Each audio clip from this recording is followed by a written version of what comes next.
What's up, YouTube? Welcome to my channel, Vet Dad 420. These last couple times, these last two episodes I did, they were kind of mixed. Just, the first one was just basically introduction to me, introducing me, and the second one was, just a little, I don't know, unmanaged, I guess. So I wanted to come on here and kind of like let y'all know a more detailed thing of what I plan on doing on this channel, so you know for a fact this is what you should expect. And so for me, like I said again, I'm doing this so that people understand that what they call a drug isn't a drug. It has the potential to be more than that. It has the potential to save lives and stop pain on a mental stage, and then on a physical stage. There's like a lot of people that have moved from their hometowns or moved from their states to go to a marijuana friendly state. And for me, I don't see how that makes sense. We live in America. We fought for freedoms.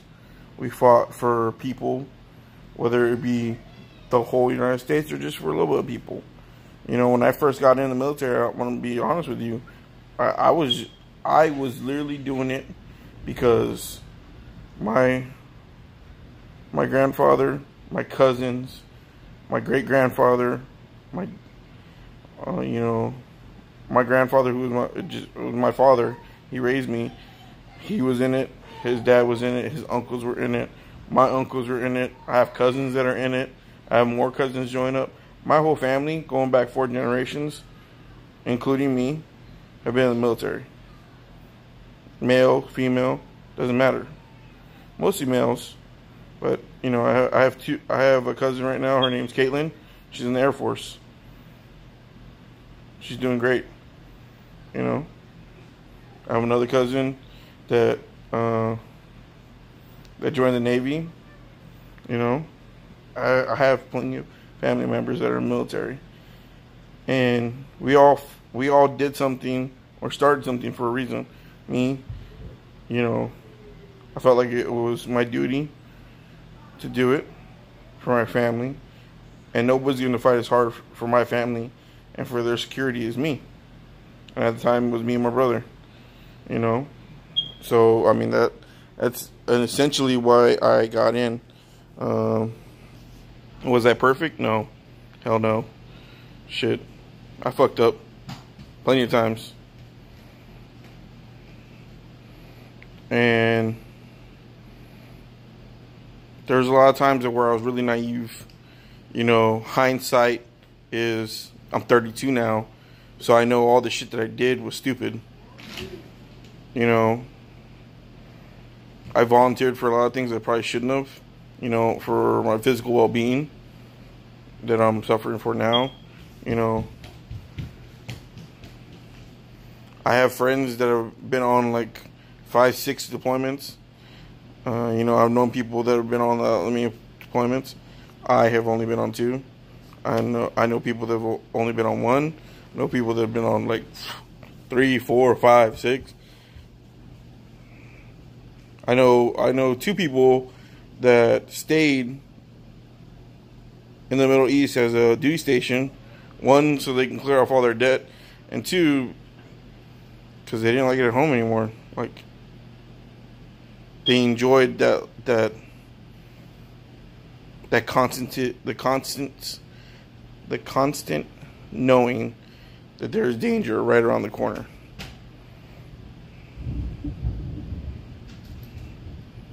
It was, it was easier, I guess, for some people.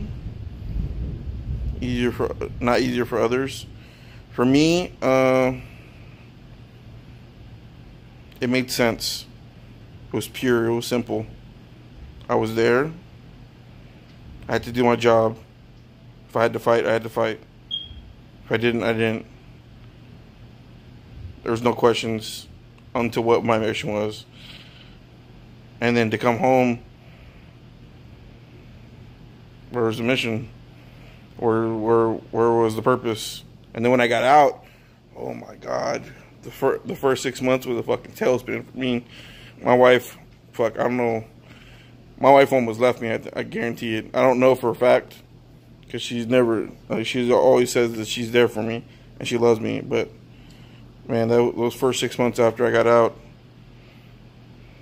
it was just hard. It was just hard, you know. As much as you know, everybody complained about the military from one point or another. You know, the one thing I didn't.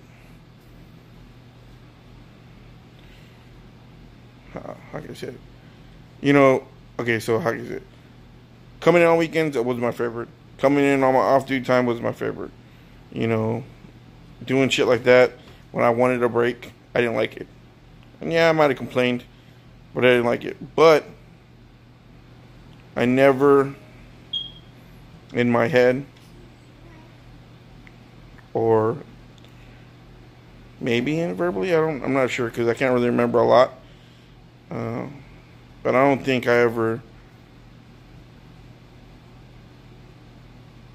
like openly or felt like it was a burden to wear the uniform. Matter of fact, I loved wearing that uniform. Not all the time, but I loved it. The sense of honor, the sense of doing what you're supposed to do. You know, protect your country, protect your family, protect your friends. You know, I had a purpose. There was a mission, and I had it. You know, and then not to have it was difficult for me. You know, not to have something to wake up every morning and do. Oh, by the way, God, I loved not waking up at 4 o'clock in the morning, so I could go to PT at 5:30, so I could be there when PT started at 6. I love that. Oh my God, did I love that? You know, that wasn't my favorite thing to do, because I like sleeping. You know, I like sleeping even then, but you know, you know, for all those little things that we did and we might have complained about it at times or whatever, I missed it. You know, but I knew there was something better for me. Not that the military isn't good for people. It is. It's extremely good. And it was good for me too. I would have, if I wouldn't have gotten hurt with my back, and when I was getting out, it was like my back was getting really bad, you know, to a point where, you know, I was starting at the beginning to lose feeling in my fingertips. And there would be times where I'd lose feeling in my arms, or, you know, my leg would go numb or something like that. But I just would have done all 20 years. You know, I was already getting towards the end of my career. I was already getting my shit back straight, and, you know, going to promotions and stuff like that, and it was getting better career-wise for me in the military, but physically it wasn't getting better. So, you know, I got out.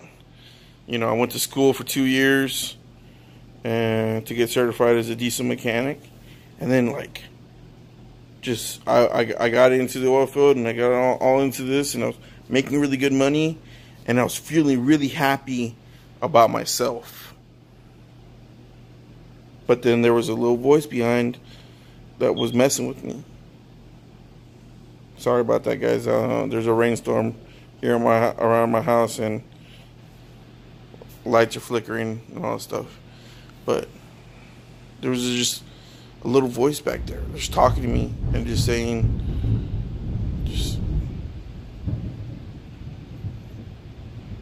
how I wasn't good enough for what I had. Or, you know, that there were plenty of people that had their lives and their worlds destroyed. How could I be doing that? And then I started feeling worthless about myself. I started feeling anxious. You know, and people would tell me all the time that, you know, that I'm okay, that you're okay, you're not that bad, you don't have any scars.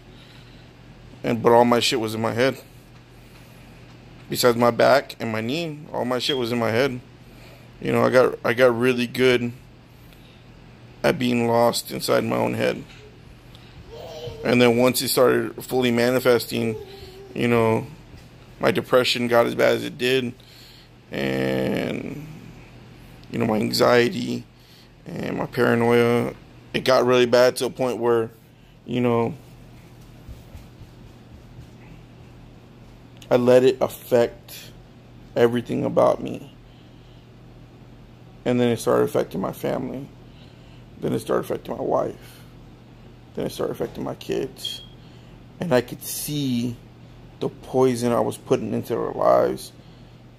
And I hated myself for that. So I looked for a way out, a way to fix. And so the VA is really good about, like, oh, we got this. Therapy, and pills. Pills. They gave me so many pills. I still have not gotten rid of all of them. Every time I go to the VA, I don't know if it's in every VA, but at our particular VA, as soon as you walk in, there's a box. It's called a mess med box. You put like pills that you haven't used anymore, that you're not using anymore, and you put them in this box, and the VA will go and destroy these pills, so you don't throw them down the sink and stuff like that. Will come and destroy these pills, right?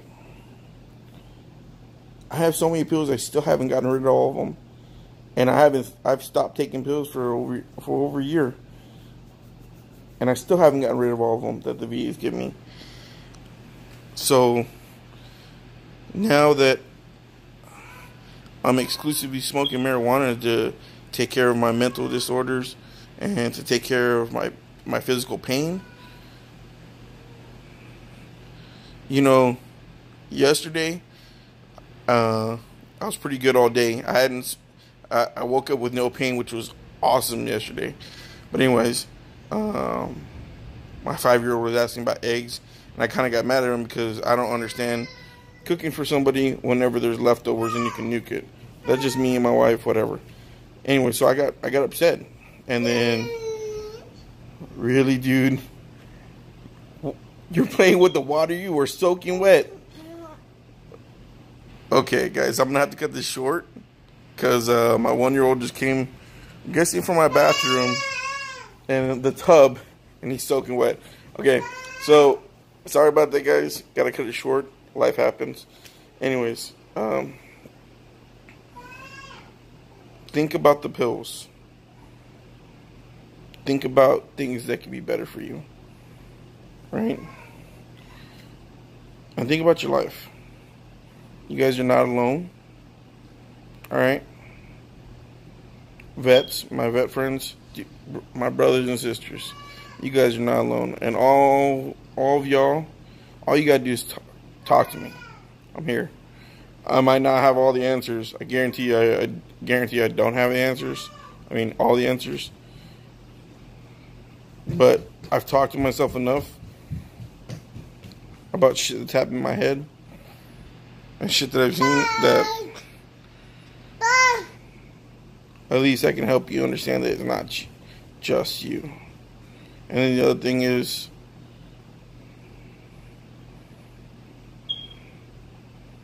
understanding that, you know, it's really easy to sit back and think, oh, I could change this or I could change that.